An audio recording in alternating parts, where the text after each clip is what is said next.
आप लोग के सामने एक नया वीडियो लेकर आया हूँ, transformer important multiple choice questions. दोस्तों, मेरा यूट्यूब चैनल को आप लोग सब्सक्राइब कर लीजिएगा अगर आपको लगता होगा कि आपको इस चैनल से कुछ सीखने को मिलता है। चलिए क्वेश्चन देखते हैं। पहला क्वेश्चन है, open circuit test in a transformer is use to determine. तो ट्रांसफॉर्मर में ओपन सर्किट टेस्ट हम लोग क्या चीज़ को डिटरमाइन करने के लिए करते हैं? तो हमारा आंसर होगा आयरन लॉस।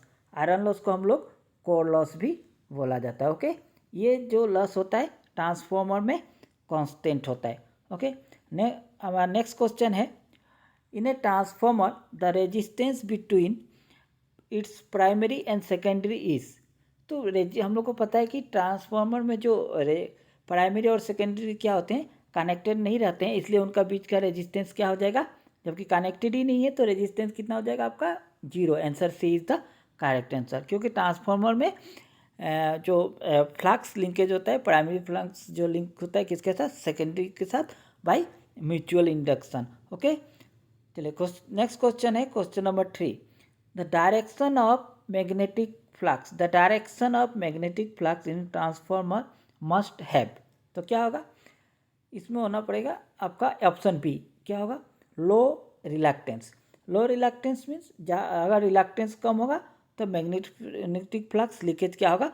ज़्यादा होगा। जिस तरह से हमारा क्या होता है कि जब भी करंट को कौन अपोज करता है? रेजिस्टेंस। जिस तरह से करंट को रेजिस्टेंस अपोज करता है, इसलिए मैग्नेटिक फ्लक्स को कौन अपोज करता है? रिलैक्टेंस। तो लो रिलैक्टेंस होगा तो हमारा ज़्यादा मैग्नेटिक फ्लक्स लिंकेज होगा। Okay, now next question is the transformer draw the current when its secondary winding is open। जब भी हमारे ट्रांसफॉर्मर का अगर सेकेंडरी वाइंडिंग ओपन है, that means open circuit test जब हम लोग करते हैं तो सेकेंडरी वाइंडिंग ओपन है, तो उस समय जो करंट फ्लो होता है, कुछ तो करंट फ्लो होगा, क्योंकि हम लोग रेटेड वोल्टेज देते हैं। कहाँ में? प्राइमरी साइड में हम लोग क्या करते हैं? रेटेड वोल्टेज अप्लाई करते हैं, जिसके कारण कुछ करंट फ्लो होता है, और उस करंट को हम लोग बोलते हैं, क्या बोलते हैं? No load primary current. इसलिए option C is the correct answer. Okay, next question is the during the open circuit test of transformer. Open circuit test of a transformer क्या होता है? The secondary supply rated kVA. तो हम आप लोग को अभी बताए ही हैं कि जब ओपन सर्किट टेस्ट करते हैं हम लोग, तो प्राइमरी को हम लोग क्या करते हैं? सप्लाई जो प्राइमरी साइड में हम लोग क्या करते हैं? सप्लाइड रेटेड वोल्टेज हम लोग देते हैं, रेटेड वोल्टेज अप्लाई करते हैं। तो क्या होगा? Option D. Okay, next question is lamination of the transformer core is made up of. तो जो लेमिनेशन होता है, लेमिनेशन जो होता है ट्रांसफॉर्मर कोर का, क्या चीज़ से बना हुआ होता है? तो ये सिलिकॉन स्टील का बना होता है। क्या चीज़ का? तो सिलिकॉन स्टील का बना होता है। ओके, क्योंकि सिलिकॉन स्टील इसलिए बना होता है क्योंकि इसका रिलैक्टेंस क्या होता है? इसका रिलैक्टेंस कम होता है। ओके, रिलैक्टेंस कम होने के कारण क्या चीज़ का बना होता है? सिलिकॉन स्टील का बना होता है। Next question, transformer core are laminated in order to. Transformer core को हम लोग क्यों लेमिनेट करते हैं? तो हम लोग एडी करंट लॉस को कमाने के लिए लेमिनेट करते हैं। तो इसका ऑप्शन हो जाएगा बी। ओके, ट्रांसफॉर्मर कोर में दो लॉस होता है, एक होता है हिस्टैरिसीस लॉस और एडी करंट लॉस। तो हम लोग लेमिनेटेड जब कर देते हैं ट्रांसफॉर्मर कोर को, तो हम लोग क्या कमा देते हैं?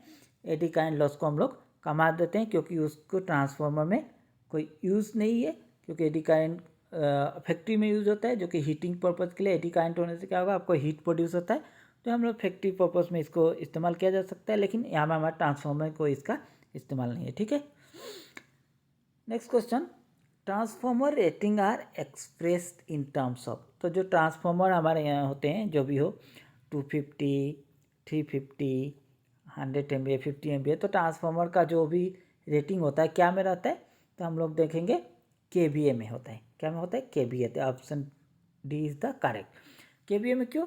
क्योंकि अब हम लोग जब ओपन सर्किट करते हैं तो किसके ऊपर? वोल्टेज तो लॉस होता है। क्या लॉस होता है?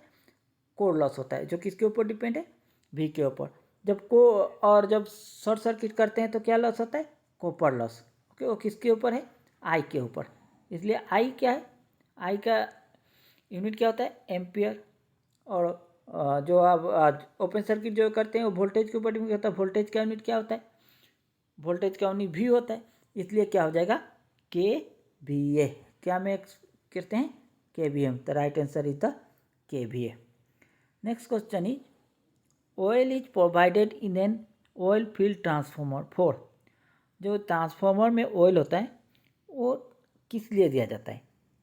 तो क्या के लिए? बोथ कूलिंग एंड इंसुलेशन के लिए। ट्रांसफार्मर में आप लोग देखेंगे ऑयल होता है, वो क्या करता है? हमारा ट्रांसफार्मर को कूल और इंसुलेशन प्रोवाइड करता है, जो कि वाइंडिंग इंसुलेशन जो होगा अच्छे तरह से रहेगा, इसलिए हम लोग ट्रांसफार्मर ऑयल का इस्तेमाल करते हैं इंसुलेशन के लिए। ठीक है ना। नेक्स्ट क्वेश्चन इज द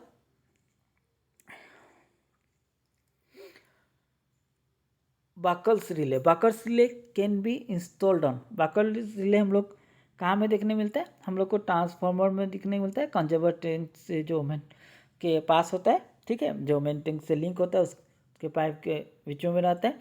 तो क्या हुआ, जब भी बाकल्स रिले हमारा oil cool transformer, oil cool जहाँ में ऑयल वाला जो ट्रांसफार्मर होंगे उसमें होंगे। ओके, ड्राई ट्रांसफार्मर में, वेल्डिंग ट्रांसफार्मर में, air cool transformer, auto transformer में हमको बाकल्स रिले देखने नहीं मिलेंगे। कहाँ मिलेंगे? ऑयल कूल्ड ट्रांसफार्मर में देखने मिलेंगे। Okay, next question is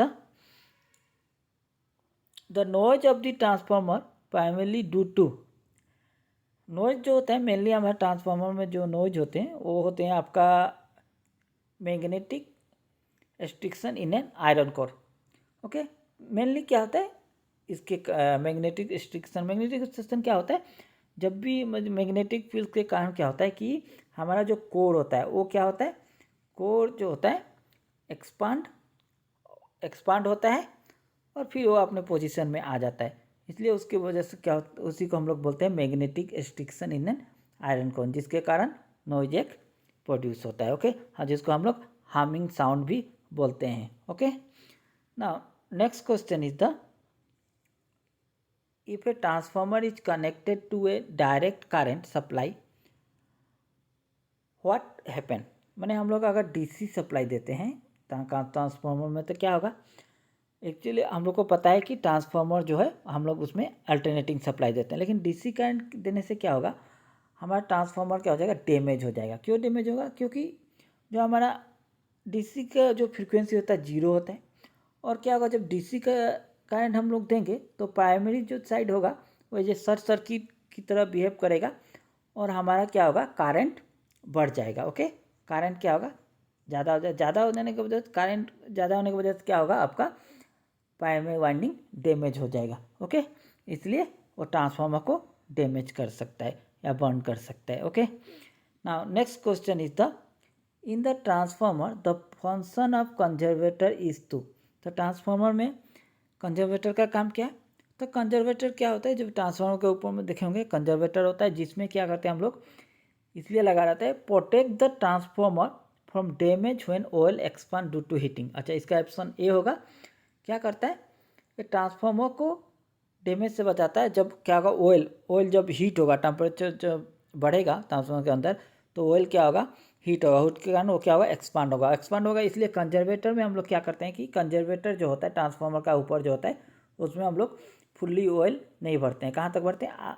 half भरते हैं, ताकि क्या होगा जब एक्सपांड होगा तो ये एक्सपांड होके ऊपर तक जा सकता है। ओके, इसलिए हम लोग कम भरते हैं, और जब भी हीट कमेगा फिर वो एक्सपांड उसका कम हो जाएगा। ठीक है, next question is the efficiency of a transformer is maximum when. तो ट्रांसफार्मर का एफिशिएंसी कब मैक्सिमम होगा? तो जब ट्रांसफार्मर का जो कांस्टेंट लॉस इक्वल टू क्या हो जाएगा? वेरिएबल लॉस के बराबर होगा। तो यहाँ में कांस्टेंट लॉस क्या है आपका? तो कांस्टेंट लॉस है आपका, कांस्टेंट लॉस हो जाएगा आपका कोर लॉस। ठीक है, कांस्टेंट लॉस क्या हो जाएगा? कोर लॉस, और वेरिएबल लॉस क्या हो जाएगा आपका? Copper loss. तो यानी कि core loss equal to copper loss होना पड़ेगा। तो आप यहाँ में देखिए आयरन लॉस, कोर लॉस को हम लोग आयरन लॉस भी बोलते हैं। तो आयरन लॉस इक्वल टू क्या हो गया? कॉपर लॉस, इसलिए answer D is the correct. Okay, next question is the purpose of breather in a transformer to, breather जो होता है ट्रांसफार्मर में क्यों होता है, तो ये क्या करता है, मॉइस्चर को एब्जॉर्ब करता है, जो भी मॉइस्चर एयर के द्वारा अगर ट्रांसफार्मर के अंदर जाएंगे उसे एब्जॉर्ब कर लेंगे। तो option C, absorb moisture of air during breathing. Okay, तो ब्रीथिंग में होता है क्या, सिलिका जेल होता है जो क्या कर लेता है, मॉइस्चर को एब्जॉर्ब कर लेता है। ओके, सिलिका जेल पहले क्या होता है, ब्लू रहता है, जब हम ओरिजिनली क्या रहता है, ब्लू रहता है, और जब ये मॉइस्चर ऑब्जर्व कर लेगा तो क्या इसका कलर क्या हो जाएगा, पिंक हो जाएगा।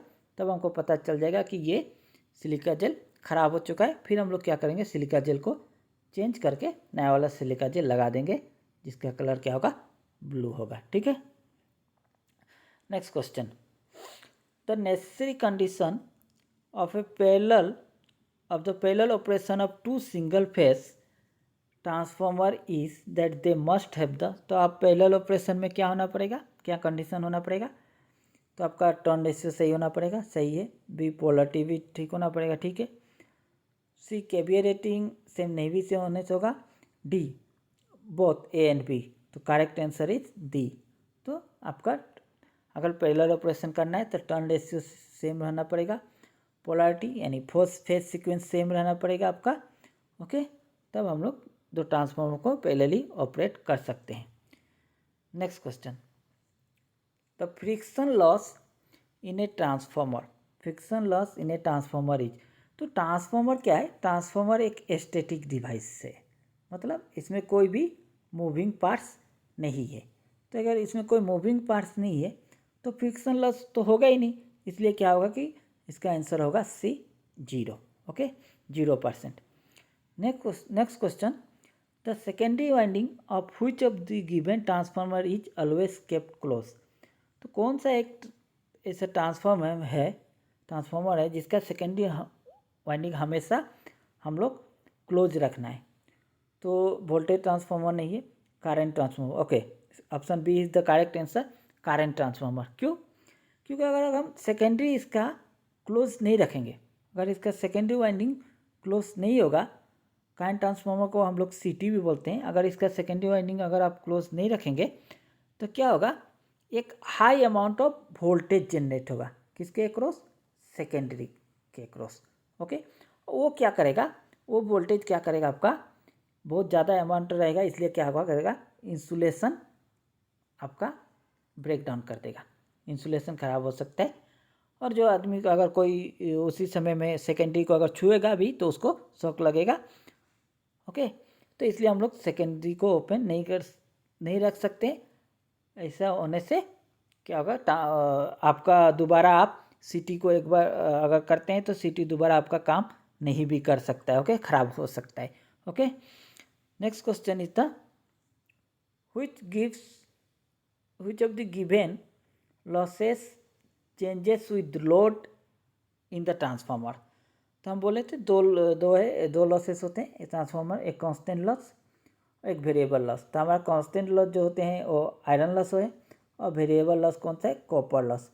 तो ये वेरी करते रहे, कॉपर लॉस क्या के ऊपर वेरी करेगा, करंट के ऊपर। ओके, तो करंट जब भी बढ़ेगा हमारा कॉपर लॉस क्या होगा, बढ़ेगा, तो इसको हम लोग I²R लॉस भी बोलते हैं। ओके, तो इसी कारण से हमारा जब भी लोड चेंज होगा कॉपर लॉसेस क्या होगा, बढ़ेगा, अगर लोड कमेगा तो कॉपर लॉस भी कमेगा।